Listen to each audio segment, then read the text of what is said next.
What's going on, everyone? Welcome back to Jake Talks Capes, and today we're going to talk about some Marvel stuff. Marvel stuff, yay, Marvel. It's been a big week for Marvel. 6 days ago, so last Tuesday, they released the first sort of teaser for Agatha All Along, as it's finally settled on that name.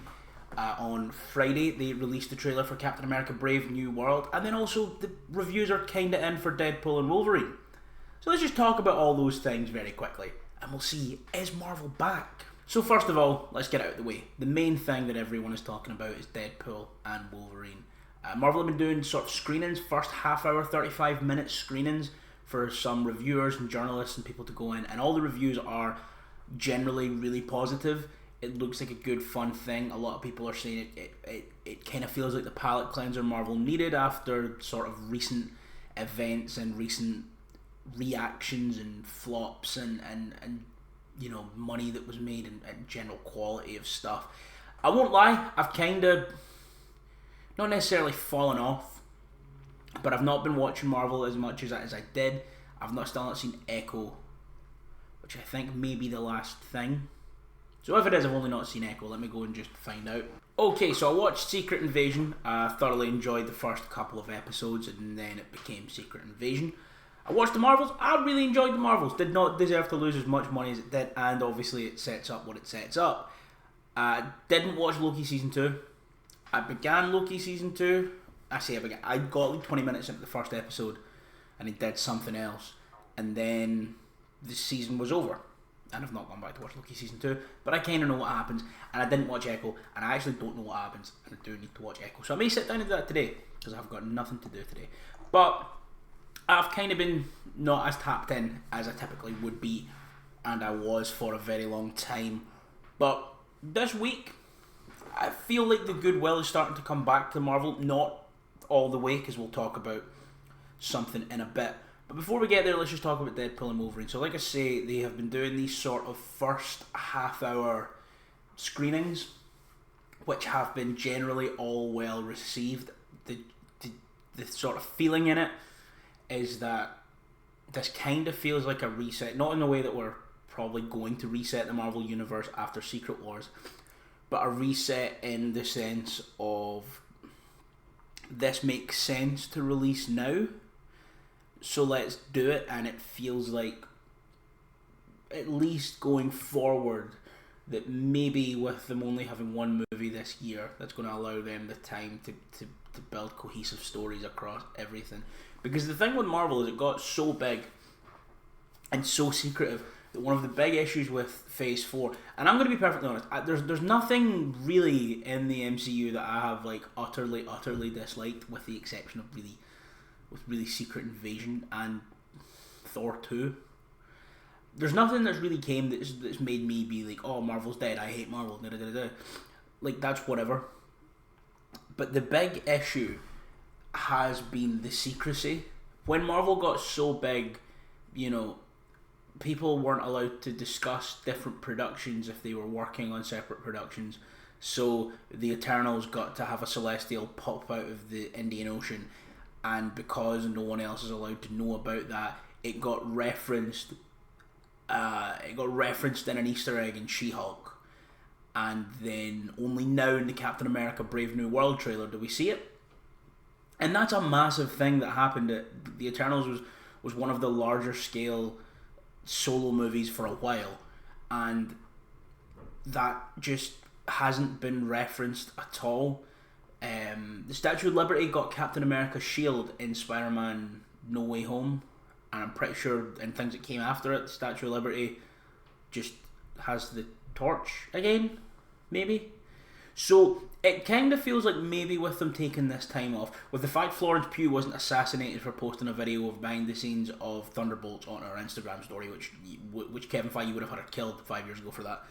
The fact that all of these things are kind of happening, and the production of things is being slowed and things are being pushed back, and I understand with some things being pushed back, like Blade in particular, that's not necessarily on Marvel. That's not the plan with that. They didn't push Blade back to be like, let's see if we could maybe make Blade tie into things more. That's because Blade can't keep a director down. and it can't nail a script down. How do you fuck this up? You give Mahershala Ali swords and he kills vampires, and you've went through like 9 scripts and 4 directors. I don't know how you don't make a Blade movie off of that premise. Because the good one, the first one, did the exact same thing. They were like, we've got Wesley Snipes, we've got swords, we've got vampires. Go. And it's a cool movie.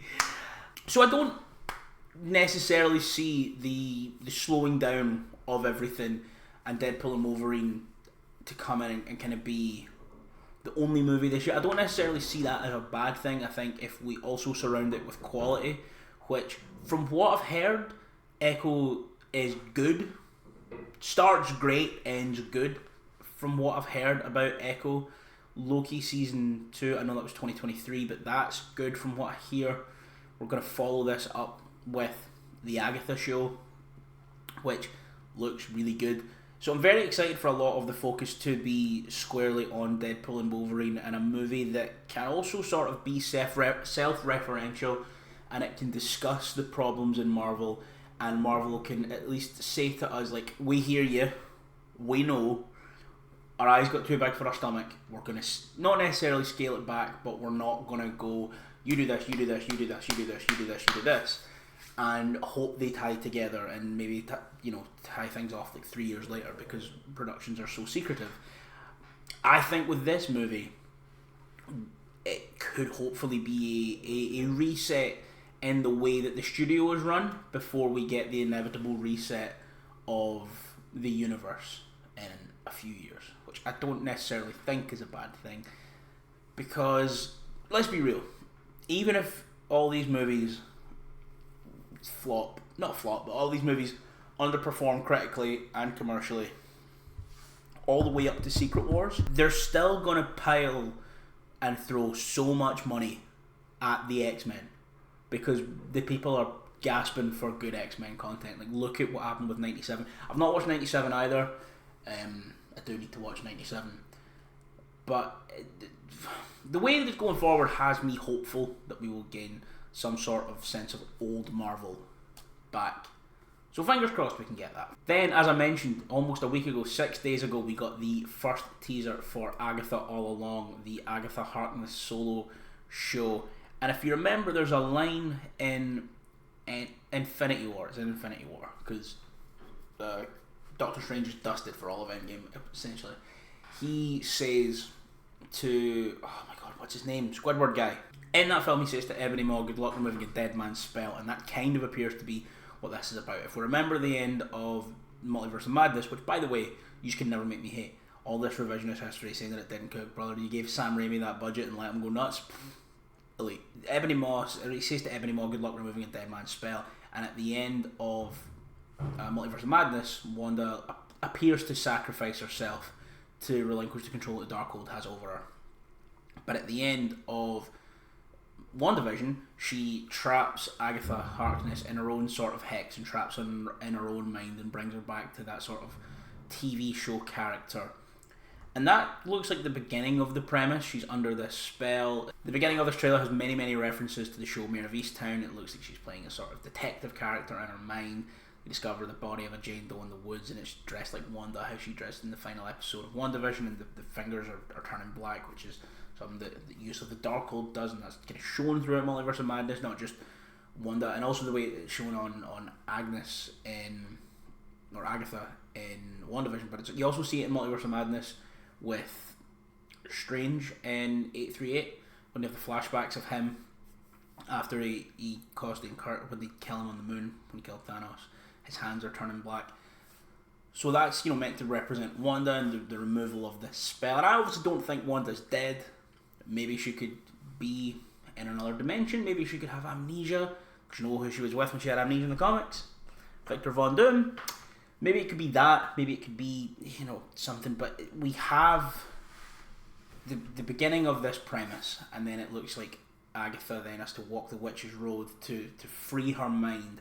And it looks like this is finally going to really lean into the sort of like horror elements that we thought we were going to get with Multiverse of Madness. There was rumours with it in the first Doctor Strange as well. We saw bits of it in Werewolf by Night, which I thought was really good. There was little bits here and there, kind of throughout Moon Knight, which is another project that I loved. But I think this is going to be very good. We've got a great cast with Catherine Hahn and Aubrey Plaza right off the bat. I don't know much about Joe Locke, but the little clips from the trailer looks to be very good. There's this clip, which I really like. What witch in her right mind would join Agatha Harkness's coven? Not looking for right-minded witches, as it happens. And he's just being there, being all sassy and catty behind her, and I think that's great. So I'm very hopeful for the show. Where this show goes, I'm not entirely sure. Obviously, it's going to go down that way. It's going to go down the sort of the horror and the magic and the mystical element of the Marvel Universe. And I think that's good. I feel like the show's kind of been in the can for a while. We've not heard many rumours from like set and things like that for a while. And it's not releasing until September, which makes me think it's going to probably finish on Halloween, which I think is good. One thing that I've always liked about the Marvel TV shows is that they have released weekly, so everyone does at the same time experience it. And it's one thing that in the age of streaming a lot of shows have lost. Like, a couple of years ago, I guess the top and the prime example would be, for me anyway, Top Boy Season 2. So I worked in bars, obviously, if you know me, and they released Top Boy Season 2 they released it on St. Patrick's Day, and obviously I worked in an Irish bar, so it was, fucking game over. And I woke up on the 18th and checked Twitter and saw a spoiler because someone had just mainlined the 7 hours of Top Boy in a day. And with that sort of style of TV, it kind of almost punishes you for wanting to take your time with it. I know Stranger Things released in 2 halves, but that also, once again, it kind of punishes you if you don't watch that first half all in one. So I don't necessarily think that's the ideal way to run TV, but it's the way that it's done. But with Marvel going week by week by week, I remember, I did a podcast for the college that I went to, where we talked about TV shows and comics and stuff. And then after that, me and my friend Cameron that I did it with, we then started our own little podcast for a laugh called The Silly Dimension, where we just spoke about, movies and comics and TV shows and stuff. And we were then every week talking about our theories and our this and our that. We'd watch the episode and we'd come on and we'd be like, oh, I've got this idea and this idea and this idea. And then we'd spend the week discussing it. And I used to, at the time, I think I was working in a shop. Sort of do my 3 shifts a week, and one of those shifts was with another boy who was watching WandaVision at the time. I think it was WandaVision first when I was working there, and we'd come in on the Wednesday that we would both work, and we would just talk about WandaVision, and we'd talk about it our whole shift pretty much, and we would discuss our ideas and all these things. So I'm very excited for this week. The 2-episode premiere in the middle of September makes me think we're going to build to that Halloween end, which is good because this show has been done and it probably could have been released a few months ago. So that makes me think we're building to the big seasonal, everyone gather around the telly and watch Agatha All Along on Halloween, which I'm very excited for. Catherine Hahn's amazing. I could talk about Catherine Hahn forever. But that's it for that. And based off these first 2 things, I understand trailers are trailers, and we've seen bad movies and bad shows get good trailers. However, I want to be hopeful, and this has Catherine Hahn and Aubrey Plaza. And finally, the biggest news of the week, we've got the Captain America Brave New World trailer. Another trailer that makes me quite excited. Now, we'll get on to some things later, but let's just talk about the good things first. First of all, Marvel heard us talking shit about their posters for so long, because look at that. That is bloody gorgeous. There's a lot of things to really like about this trailer as well. I think there's a very clear sense of style on top of that. I think Captain America, or Falcon and the Winter Soldier, which I guess the last episode was called Captain America and the Winter Soldier, I really, really enjoyed that show. I do think it sort of toed the line of, centrist politics and obviously all that bullshit and American military complex propaganda, which is a very, very fair criticism of that show. But I enjoyed it. Thought it was a lot of fun, especially at the start. It kind of went more into more weird and political, and being these people are right, everyone was displaced and our governments are doing nothing, but at the end of the day capitalism must succeed. That's kind of the last few episodes of that show, which it is what it is, but I really like that show and how it focused on legacy and, you know, the patriotism versus nationalism and pride and the fall and all of those things. And I thought that show was really good. And it had a very, very clear tone. But I don't think it had much of a style. This trailer looks like it has a lot of style. This trailer looks like they went, what is the Captain America movie everyone loves? It's Winter Soldier. What made that so special? This like looking over your shoulder, paranoid sort of spy thriller with all these other elements of like action movies and things. And I think you can see from this trailer we're getting a lot of this sort of like Manchurian Candidate, Cold War spy thriller stuff that made the Winter Soldier so good and so special. The little shot we see of Red Hulk looks great. I think Captain America, Sam, he looks great. This line in the trailer is amazing. I have to admit, I'm still getting used to the new look. They said lose the mustache or lose the election. Obviously, this shot as well from the trailer, this one where he stood in front of the cherry blossoms in DC, looked great. I think this film looks good, but there are some obvious criticisms to be levelled at this. Some more things that are good. Apparently we've got Giancarlo Esposito here as G.W. Carver, who's like a sort of kind of Nick Fury-esque figure in that. We've got the leader, he in a couple of places, probably we hear his voice in the background of it. So there is a lot to like here. But there's a few things that I don't like, and we'll get to that one. I think the thing that, to me, the first thing that I saw that really made me like a little bit worried for what this movie could possibly be is the inclusion of Isaiah Bradley and in the role that Isaiah Bradley is included in this trailer. So if you don't remember, in Captain America the Winter Soldier, Sam visits Isaiah Bradley, an elderly black man who in the 60s was given the super soldier serum and told to carry out covert operations as Captain America basically, and then says that the government destroyed all record of it because the government would never allow a black Captain America. And then that's obviously a big point at the end when Sam finally takes on the mantle and agrees, and calls himself Captain America. And in this, Isaiah's there, and Isaiah tries to kill the president. Personally, I don't particularly like the inclusion of this because as a character that we last saw, essentially telling Sam that the government and the general public would never accept a black Captain America, and then that's at the end we're all uplifted and empowered when Sam takes the shield and becomes Captain America. The next time we see Isaiah Bradley, he's trying to assassinate the president. Don't think that bodes particularly well going into it for me. Fuck it, after the other night we may have more reshoots in this fucking movie and they change more, but I just don't think this is the way we should be using Isaiah, especially if we want to potentially bring his grandson in for Young Avengers. Like, if we do want to do the Young Avengers, I don't see right now why we do that. I know it'll probably come back, but it is whatever.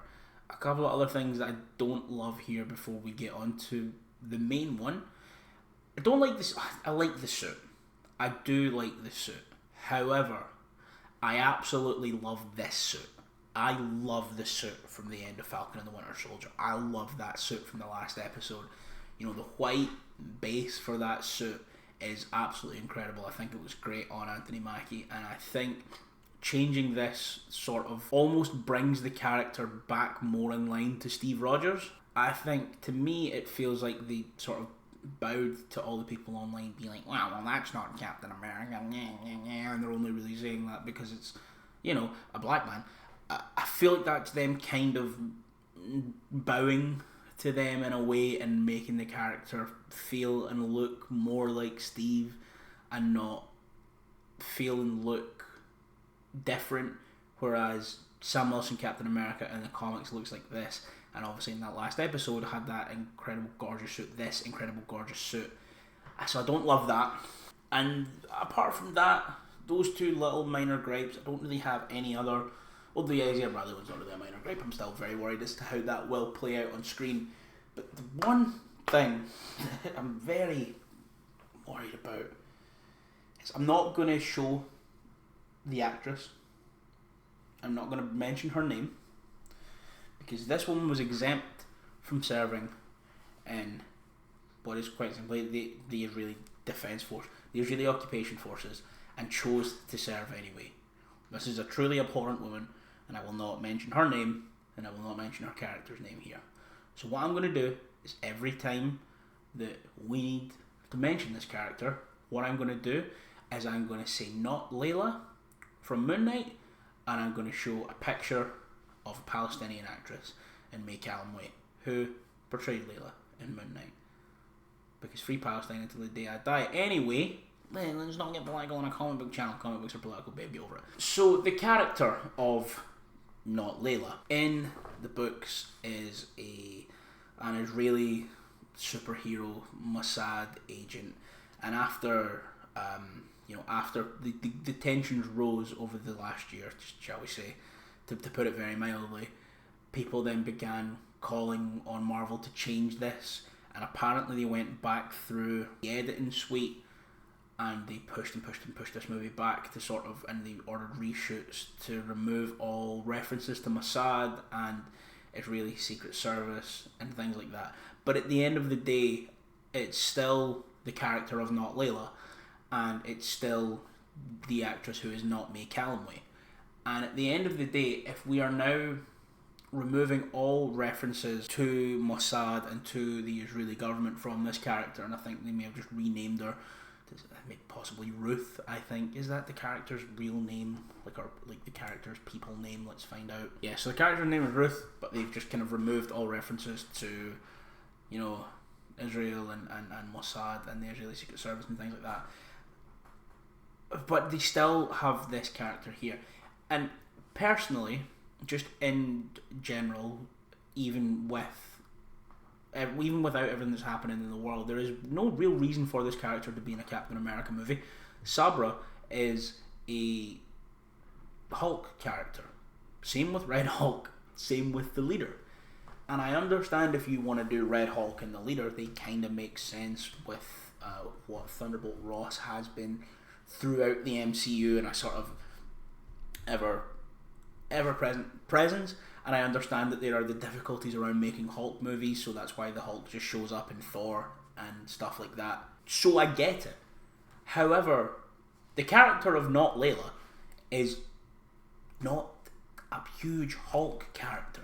It's not like this is the Leader or Red Hulk or the Abomination or Scar or any of these other huge Hulk characters. This is a fucking B tier, if we're being generous, character shoehorned into this movie because we killed off Maria Hill and we said Sharon Carter bad in Falcon and the Winter Soldier. So if you need a sort of deep state female government operative character, you had so many. And we killed off Maria Hill for absolutely no reason. Especially after Kobe Smulders said at the start or before Secret Wars, we see Maria Hill like we've never seen her before. She died at the end of episode 1.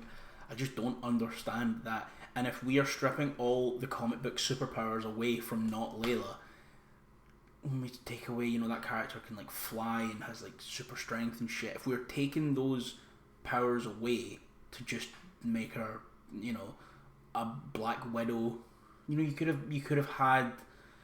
You could have had Florence Pugh here, or you could have had anyone else who was in that movie sort of in the background. Maybe you could have had Rachel Weisz in here.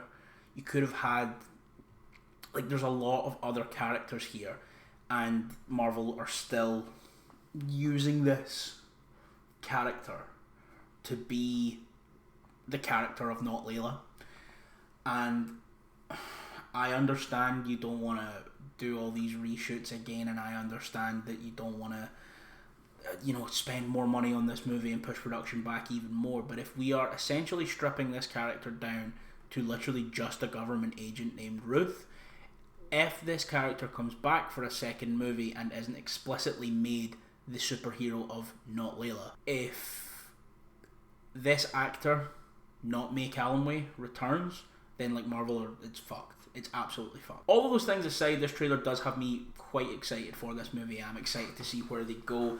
And I really hope this movie doesn't flop, because if it does flop, Marvel are going to go, this flopped because Black Captain America and not because of the platforming of, an insane Israeli, woman and making it all, making all the wrong stances politically and being on the centre for the centre's sake and being afraid to actually take a stand and be a fucking human. Especially when, it kind of seems like there's no immediate plans for She-Hulk. And that kind of happened around at the time that Tatiana was landing. It was like, hey, maybe don't just kill children with bombs. I hope this movie doesn't flop for the sake of Anthony Mackie and for the sake of the character of Sam Wilson, because it's one of my favourite character arcs that the MCU's ever had. I am cautiously optimistic for it. I'm very excited for Deadpool and Wolverine and Agatha All Along. And I guess I now need to answer the question that I asked at the start of the video. Is Marvel back? I don't know, maybe. So that's it for today, guys. Thank you so much for watching here on Jake Talks Capes. If you have any questions or any sort of comments you want to add on this, you want to tell me that, I'm an idiot because Free Palestine, do that down below. Give me the engagement. Give me it. Do it. Don't forget to like the video as well. Send this to your friends who like comics as well. And subscribe to the Jake Talks Capes channel, because I have some fun things being planned in the very near future. So, thank you so much for watching. I know this has been a long one and it has just been me yapping, but what else would you expect? Thanks for watching, and I'll see you next time.